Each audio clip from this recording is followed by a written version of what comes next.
Muy bien. Continuemos entonces. Repitamos la idea de el contrato, en tanto que acuerdo, es un acto jurídico especial. En consecuencia, el régimen general que recoge el libro segundo del Código Civil sobre el acto jurídico, en particular el régimen relativo a la estructura del acto jurídico, es plenamente aplicable al caso del contrato. Lo regulado, entonces, con su propio lenguaje sobre elementos y presupuestos, lo regulado sobre requisitos en el libro segundo, pues cabe trasladar al caso del contrato. Sin embargo, en el régimen del contrato hay una regulación sobre la estructura de este. Hay una regulación sobre los elementos y los presupuestos que componen su estructura. Hay una regulación sobre los requisitos. Pero debemos entender que la hay en la medida en que se requiere de una regulación especial que complemente o que precise la regulación general. No debiera de requerirse una regulación paralela o no debiera de concebirse a esta, la regulación que hay en el libro séptimo, sección primera, sobre estos temas, como una regulación paralela, distinta, si se quiere incluso contrapuesta a la de la parte general del acto jurídico. Debiera más bien haber una relación de concordancia entre uno y otro régimen, habida cuenta que en el Código Civil hay esta concepción de que el contrato es una especie de acto jurídico. Entonces, así vamos a encontrar en el régimen del libro séptimo, sección primera, el título segundo, dedicado a la regulación del consentimiento. Plenamente justificada su existencia, porque en el régimen general del acto jurídico lo que se regula de un modo bastante general es la manifestación de voluntad. Y en el caso del contrato, la manifestación de voluntad aparece como consentimiento. Y se trata de una manifestación de voluntad que tiene características especiales que justifican holgadamente una regulación también especial. Y esa regulación especial es la que le da este capítulo segundo. Luego encontramos en la sección primera del libro séptimo el título, no capítulo segundo, hablaba antes, título segundo, el título tercero, que se ocupa del objeto. Nuevamente, en la parte general encontramos una regulación sobre el objeto.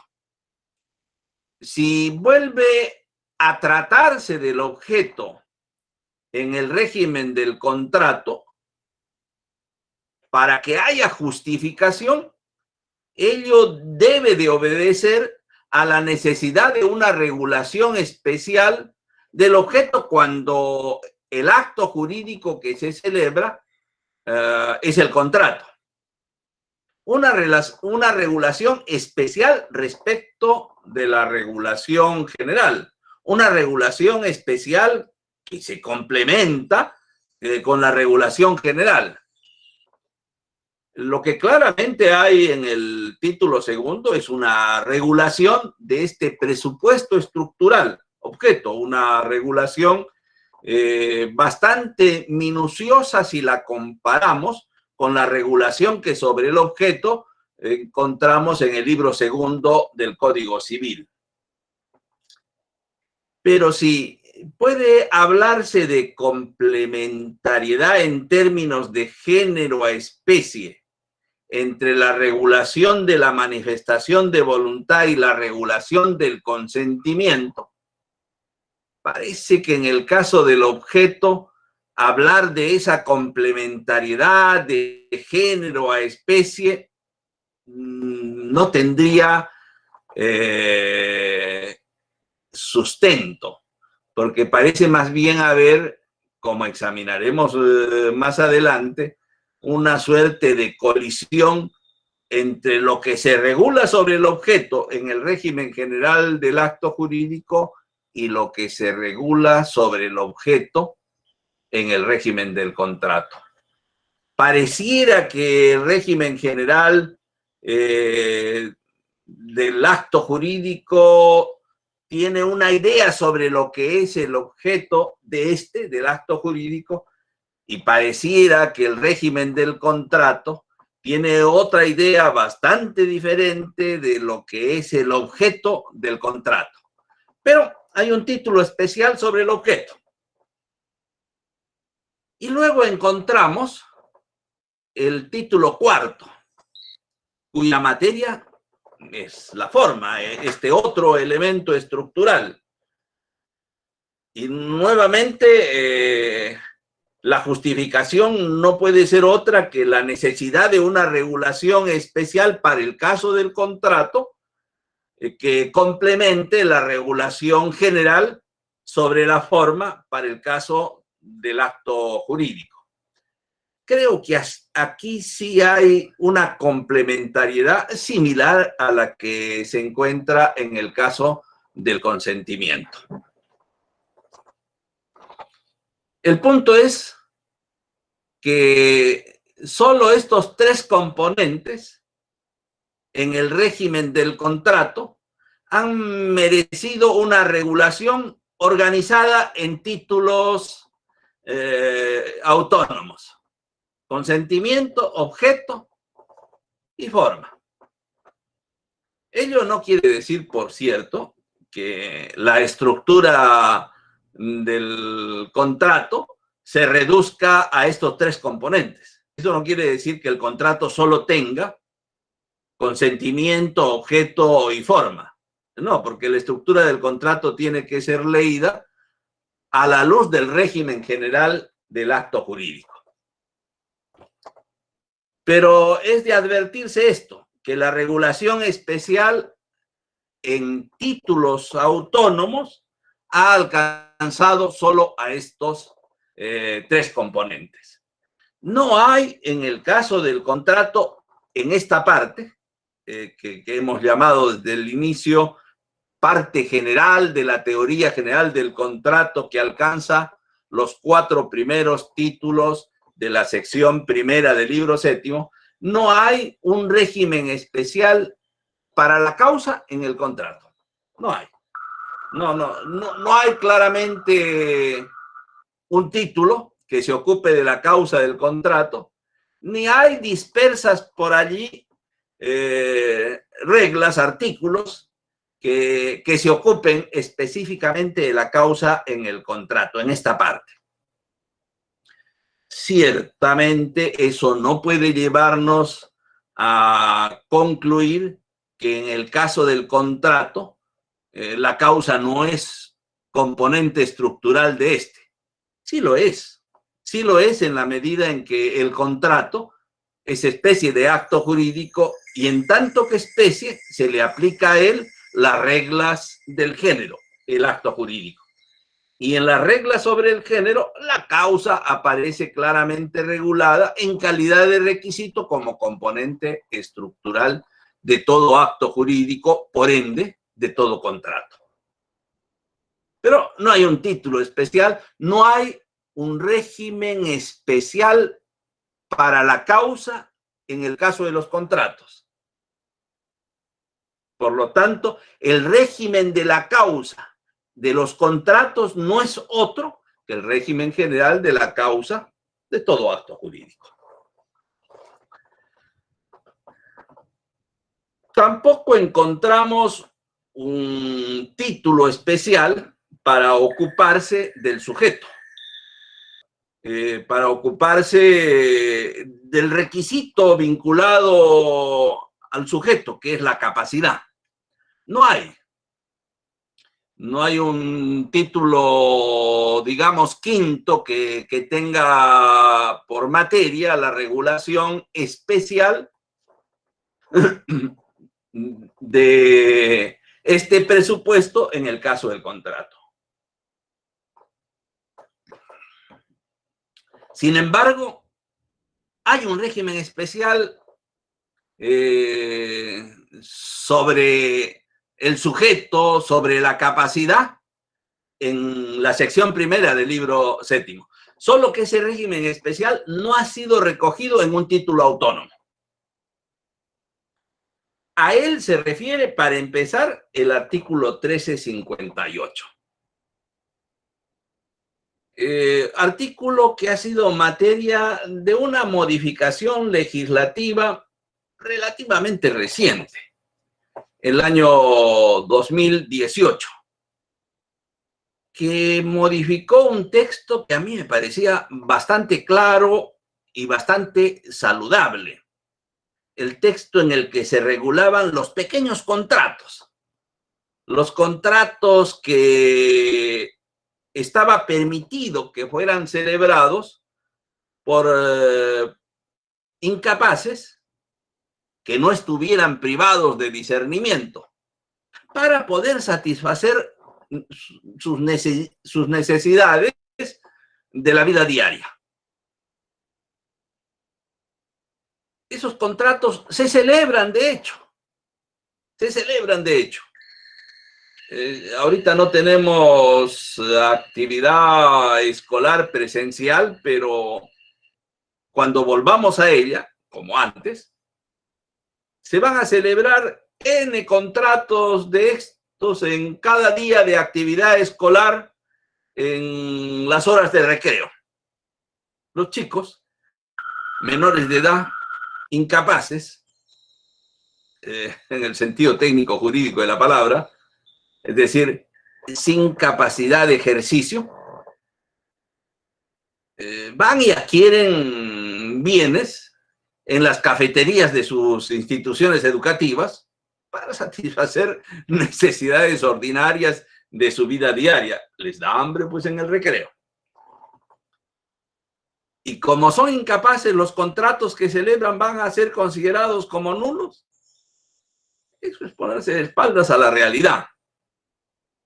El régimen originario del 1358 validaba esos contratos.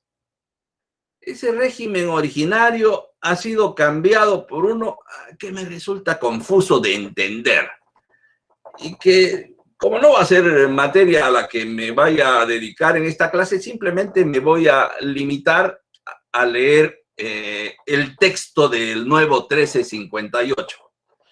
Dice subtítulo: contratos que pueden celebrar las personas con capacidad de ejercicio restringida. El menor de 10 años que compra gaseosas y galletas en la cafetería del colegio no es una persona con capacidad de ejercicio restringida. Es una persona que no tiene capacidad de ejercicio, pero puede tener discernimiento, es decir, puede entender lo que está haciendo. En fin, dice el texto del artículo: las personas con capacidad de ejercicio restringidas, contempladas en el artículo 44, numerales 4 al 8, que son también el resultado de una modificación de la misma modificación legislativa que cambia el 1358. Y se va al 44 y se revisa ese listado. pueden celebrar contratos relacionados con las necesidades ordinarias de su vida diaria. Esos contratos son válidos. Si me quedara con las reglas generales, es decir, las reglas que están en el libro segundo sobre la capacidad de ejercicio, pues esos contratos no serían válidos, serían, según el caso, nulos o anulables, según el caso. Bueno, en materia de contratos hay una regulación especial para la capacidad de ejercicio como requisito para la validez del contrato. Y esa regulación especial es la contenida en el 1358. Claro, se podrá decir, ¿qué sentido tenía un título para la capacidad si bastaba un artículo y se regulaba ese régimen especial? Bueno, si yo entiendo la capacidad como requisito para la validez del acto jurídico, del contrato, en tanto que capacidad de ejercicio nada más, pues en ese caso la regulación especial se agota en el 1358. Pero cuando se habla de la capacidad como requisito, referida al presupuesto sujeto, para los fines de determinar si el contrato, el acto, es válido, se está haciendo referencia nada más que a la capacidad de ejercicio. ¿Y qué con la capacidad de goce? No se entiende que el sujeto, para que el acto que celebra sea válido, deba tener también capacidad de goce. La ausencia de la capacidad de goce en el sujeto que celebre el acto, que celebre el contrato, no compromete también la validez del contrato. Si la capacidad de goce tiene la misma trascendencia, comprometer la validez del acto, del contrato, que la capacidad de ejercicio, entonces hay un régimen especial sobre esta, específicamente sobre la capacidad de goce, en el caso del contrato más extenso. Porque a la capacidad de goce se refieren los artículos 1366, 1367, 1368 y 1369. Todos estos artículos giran sobre la capacidad de goce. El clave es el 1366 y por él se establece que por contrato no se pueden adquirir derechos reales en determinados casos. Por ejemplo, el presidente de la República no puede adquirir por contrato los bienes de la nación. ¿Qué cosa quiere decir ello? Que no tiene capacidad de goce. La capacidad de goce obviamente no es absoluta, como tampoco lo es la capacidad de ejercicio. Esta es una disposición que limita, en el ejemplo puntual, la capacidad de goce del presidente de la República. Cualquier otro ciudadano puede adquirir por contrato los bienes de la nación. Cualquier otro ciudadano tiene esa capacidad de goce, puede gozar del derecho de propiedad sobre los bienes de la nación adquiriéndolos por contrato. Bueno, esa capacidad de goce no la tiene el presidente de la República. Y así una serie de supuestos en el listado del artículo 1366. Una serie de supuestos en las que aparecen limitaciones a la capacidad de goce de determinados sujetos. ¿Cuál es la consecuencia jurídica de la celebración de contratos careciéndose de esa capacidad de goce? Una interrogante. Por lo menos me resulta clarísimo que esos contratos no pueden producir efectos, porque para que se puedan producir efectos jurídicos del contrato, los efectos, tienen que ser merecedores de tutela del ordenamiento jurídico. Entonces, no hay un texto que diga expresamente que esos actos son sancionados con la nulidad, pero de conjunto podemos interpretar que los efectos que se persiguen con esos actos, adquirir derechos reales por contrato, no gozan de la protección del ordenamiento jurídico. En todo caso, ¿y qué es lo que me interesaba destacar? No hay un título especial para disciplinar un régimen especial sobre la capacidad en el caso del contrato. Pero sí hay un grupo de artículos, grupos, si al 1358 le sumamos 1366, 67, 68 y 1369, un grupo de artículos colocados en el título primero, que se llama Disposiciones Generales, que se ocupan ya de la capacidad de ejercicio, ya de la capacidad de goce, estableciendo un régimen especial para el caso del contrato.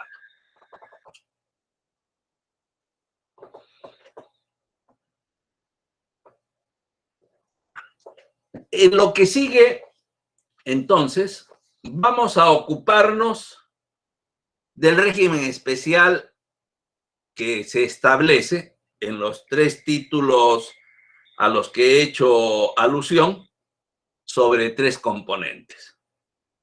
En lo que sigue, vamos a estudiar consentimiento primero, detenidamente, dedicando además de esta sesión de las 2 semanas siguientes, que tengamos clases, luego objeto y para terminar, forma.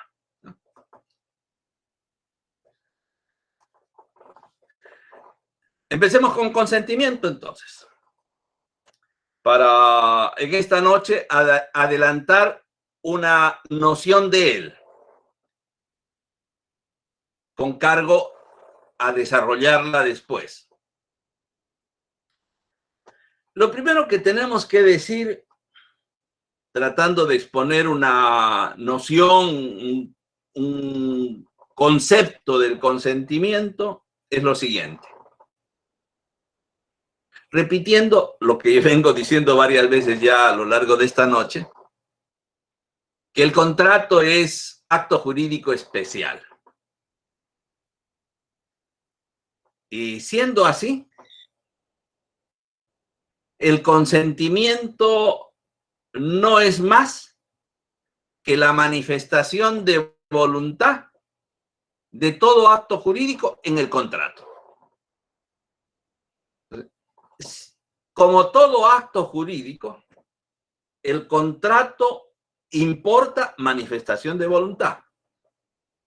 Para que haya contrato tiene que haber manifestación de voluntad. Pero siendo el contrato un acto jurídico plurilateral, la manifestación de voluntad adquiere características especiales. Y no podemos, atendiendo a esas características especiales, referirnos a ella, a la manifestación de voluntad en el contrato, como simplemente manifestación de voluntad. Siendo un acto jurídico plurilateral el contrato, la manifestación de voluntad se presenta, adquiere la manera de ser, de consentimiento. La manifestación de voluntad en el contrato es el consentimiento. O, en otros términos, el consentimiento no es otra cosa que la manifestación de voluntad en el contrato. O podemos decirlo de un modo más general todavía. Porque en rigor, no solo en el caso del contrato hay consentimiento.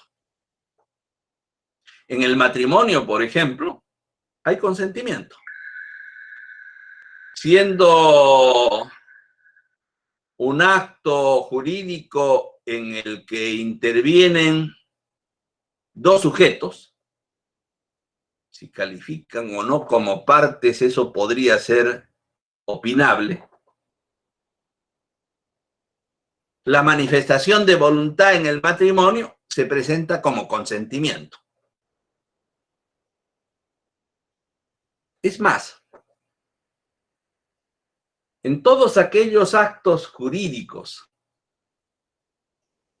en los que su formación requiere de la declaración de varias voluntades, lo que tenemos es consentimiento. Por ello, en general, podemos decir que en toda convención, que es el género de estos actos jurídicos, en toda convención hay consentimiento. Y la convención es una especie de acto jurídico. Y el acto jurídico, la convención es una especie de acto jurídico y el contrato una especie de convención. El contrato no es más que la convención que produce efectos jurídicos patrimoniales. Por eso, siendo convención el contrato, ya no solamente acto jurídico especial, sino siendo una convención especial el contrato, tiene consentimiento. Entonces, es nuestra primera idea de consentimiento. El consentimiento no es más que la manifestación de voluntad en el contrato o la manifestación de voluntad en toda convención. El consentimiento existe porque el acto jurídico en cuestión se celebra gracias al concurso de varias declaraciones de voluntad. No basta una sola declaración de voluntad, como por ejemplo, basta para que haya un testamento. Y en el testamento, pues no hay consentimiento. Hay una declaración unilateral de voluntad, hay una pura y simple manifestación de voluntad.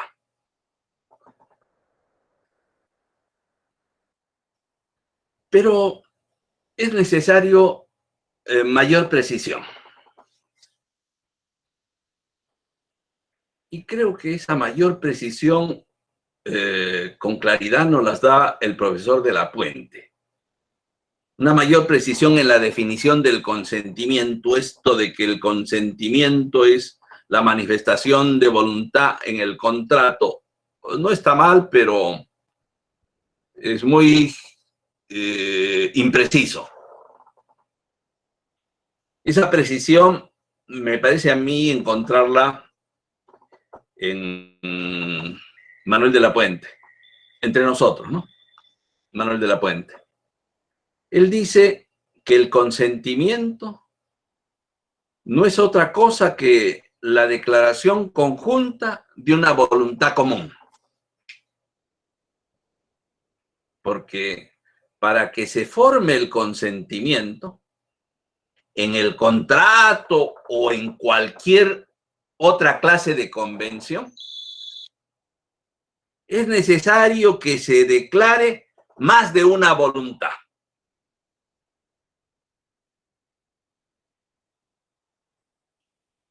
Es necesario que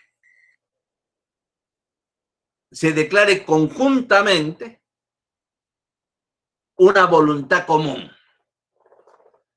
Porque para que haya consentimiento, es necesario que entre los declarantes haya una voluntad común, como la formación del contrato, la formación de la convención, requiere de la actuación de más de un sujeto. Cada sujeto que actúa para permitir la formación del contrato, de la convención, es portador de una voluntad, es portador de su voluntad. Y se formará el consentimiento cuando la voluntad que porten los sujetos intervinientes en la formación del contrato sea común, sea la misma voluntad. No hay consentimiento si hay discrepancia entre la voluntad de un sujeto y de otro que están interviniendo en la formación del contrato. Aquí, señores, téngase presente el principio de la integralidad. El acuerdo contractual, perdón, es total o no es acuerdo contractual. Y de la vigencia de ese principio desprendemos aquí la voluntad común de los contratantes. Todos los contratantes tienen la misma voluntad. Constatado este hecho, que hay la misma voluntad, empezamos a constatar la existencia del consentimiento. Pero como saben bien ustedes, por sus estudios de doctrina general del acto jurídico, la voluntad importante es, pero por sí sola no tiene relevancia jurídica.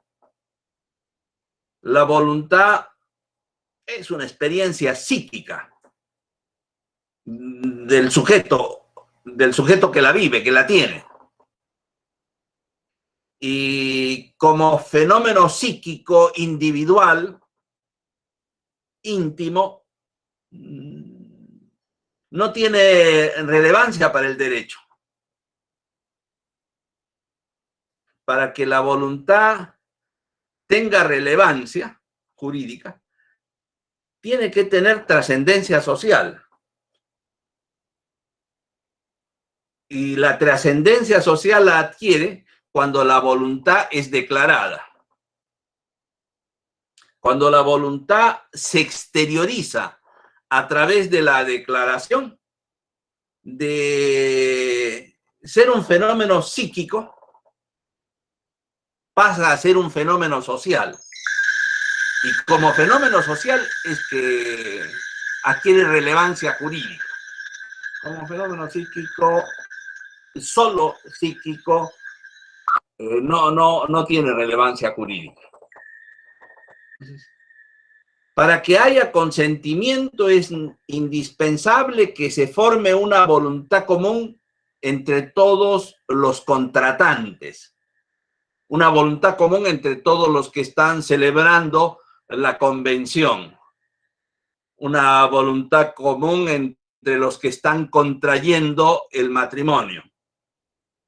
Una misma experiencia psíquica, la misma, porque así lo manda el principio de la integralidad. Pero esa voluntad común se declara. Esa voluntad común de experiencia psíquica se convierte en experiencia social, se exterioriza. Pero hay consentimiento cuando hay una declaración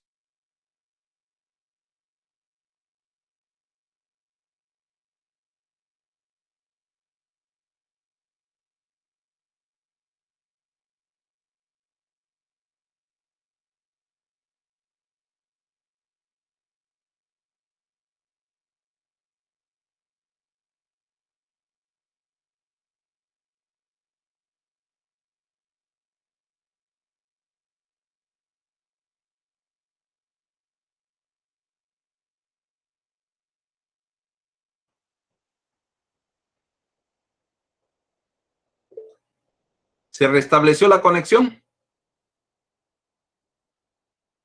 Sí, profesor. ¿Escuchan? Bueno, solamente fue una interrupción de la conexión. Por fortuna, esta vez no fue un sismo. Chiste malo. Bueno, decía, para explicar esta idea del profesor de la Puente. Hay consentimiento cuando hay una declaración conjunta de una voluntad común. Es decir, voluntad y declaración. Hay consentimiento porque la voluntad es común a todos los contratantes. Hay consentimiento cuando constatamos la existencia de una sola voluntad. Y esa única voluntad es común a todos los contratantes. Y si hay una sola voluntad, tiene que haber una declaración conjunta de esa voluntad común a los contratantes. No quiere decir ello que todos los contratantes declaren la voluntad común que tienen en un solo acto. No, la formación del consentimiento, lo veremos más adelante, es un proceso. Pero cuando nos referimos a la formación del consentimiento como un proceso, nos referimos esencialmente a su dimensión externa. Ahora, para elaborar la definición del consentimiento, en lo que nos estamos centrando es en su dimensión interna. Desde el punto de vista, digamos, interno, el consentimiento se nos presenta, como lo estamos describiendo, como una voluntad común a los contratantes, declarada conjuntamente por estos. Consentimiento habrá cuando constatemos en la realidad eso, que lo que se está declarando por uno de los contratantes es retomado por otro de los contratantes. Veremos ya esto a partir de la siguiente clase, que desde el punto de vista externo, el consentimiento aparece formándose en un proceso que inicia con una declaración de oferta y que culmina con una declaración de aceptación. En rigor, veremos ahí, no culmina en el momento en que se declara la aceptación, sino en el momento en el que la aceptación declarada es conocida por el oferente. Pero esos detalles los examinamos luego. De momento, lo que interesa es que en ese proceso externo, lo que encontramos internamente es la formación de esta voluntad que es común al oferente y al aceptante, que es declarada inicialmente esa voluntad por el oferente y que luego la declara también el aceptante, de modo tal que la declaración del aceptante se nos presenta como la declaración conjunta, es decir, declaración que vale como declaración del aceptante y como declaración del oferente, de una voluntad común al oferente y al aceptante. El consentimiento es eso, una declaración conjunta de una voluntad común. Por lo tanto, el consentimiento de un contrato es uno. No es exacto, por lo menos no es compatible con esta idea de consentimiento que estamos exponiendo, sostener que cada una de las partes consiente, de modo tal que oferente tiene su consentimiento, aceptante tiene su consentimiento. En ejemplos más precisos, decir, el vendedor tiene su consentimiento, el comprador tiene su consentimiento, y como que los consentimientos de unos y otros se complementan. Y con esa complementación de los diferentes consentimientos se forma el contrato. Cada una de las partes consiente, por ejemplo. No es exacto eso desde el punto de vista de la idea de definir el consentimiento como declaración conjunta de una voluntad común. No hay pluralidad de consentimientos en un contrato. Hay un consentimiento, esa voluntad común. Un consentimiento que lo identificamos cuando culmina el proceso de su formación. No es que el consentimiento está acá o está allá. No es que el consentimiento esté en la oferta o el consentimiento esté en la aceptación. Si la oferta es seguida de la aceptación en la realidad, si eso es lo que observamos en la realidad, oferta seguida de aceptación, haciendo abstracción de lo que sucede en la realidad, oferta seguida de aceptación, podemos identificar allí una voluntad que es común a oferente y aceptante, común a vendedor y comprador. No es que cada uno de ellos tenga su consentimiento, no. Hay un consentimiento común a ellos, una declaración conjunta de esa voluntad común, ya en cabeza del comprador, ya en cabeza del vendedor. Si constatamos eso, ese fenómeno, ese proceso, eso es lo que se llama consentimiento. Entonces, no es que el consentimiento sea una voluntad de cada una de las partes o una voluntad más que es el resultado de sumar las voluntades de las partes. Es una sola voluntad. Decía, el consentimiento lo podemos enfocar, lo podemos estudiar desde dos perspectivas. Desde una perspectiva interna y desde una perspectiva externa. La perspectiva interna nos lleva a estudiar la voluntad y su declaración. Nos lleva a estudiar la formación de esa voluntad común y la declaración conjunta de la misma. Nos lleva a estudiar toda una problemática que ya se ha estudiado en el curso de acto jurídico respecto de la manifestación de voluntad. Todos los problemas que hay en relación a la formación de la voluntad y a su declaración. Digamos que eso, grosso modo, se aplica al caso del contrato.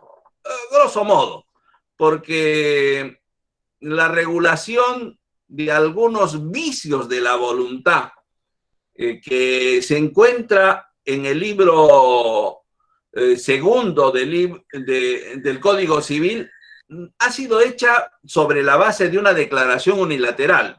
Por ejemplo, el error, el régimen del error, que tiene sentido si pensamos en una declaración unilateral de voluntad. Si consideramos que la manifestación de voluntad aparece como consentimiento, estas reglas necesitan matizarse, adecuarse. En todo caso, no es de nuestro interés aquí volver sobre esa problemática de la relación entre voluntad y declaración, de la que, dicho sea de paso, no se ocupa el título segundo. Lo deja como un tema de la parte general del acto jurídico. Entonces, la dimensión interna del consentimiento la abordamos solo para exponer esta definición de consentimiento como declaración conjunta de una voluntad común y nada más. Porque vamos a centrar nuestro interés en su dimensión externa. Y es en su dimensión externa donde aparece el régimen especial del consentimiento. En su dimensión externa, el consentimiento se nos presenta como un proceso que se forma o como un proceso de formación que empieza con una declaración de voluntad, oferta, y culmina con otra declaración de voluntad, aceptación. La clase siguiente vamos a dedicarla al estudio de la oferta y la aceptación. ¿Hasta aquí alguna pregunta? Muy bien, señores, quedamos aquí. Ah, una cosita. El próximo martes tomémonos un descanso. Es una semana poco auspiciosa para tener actividades académicas, laborales en general. ¿Ya? En nuestra clase siguiente es la primera semana de agosto. Ok, señores, buenas noches, nos vemos. Termino la grabación. Gracias. Hasta luego, profesor. Buenas noches. Buenas noches, profesor. Hasta luego. Gracias, profesor. Ok.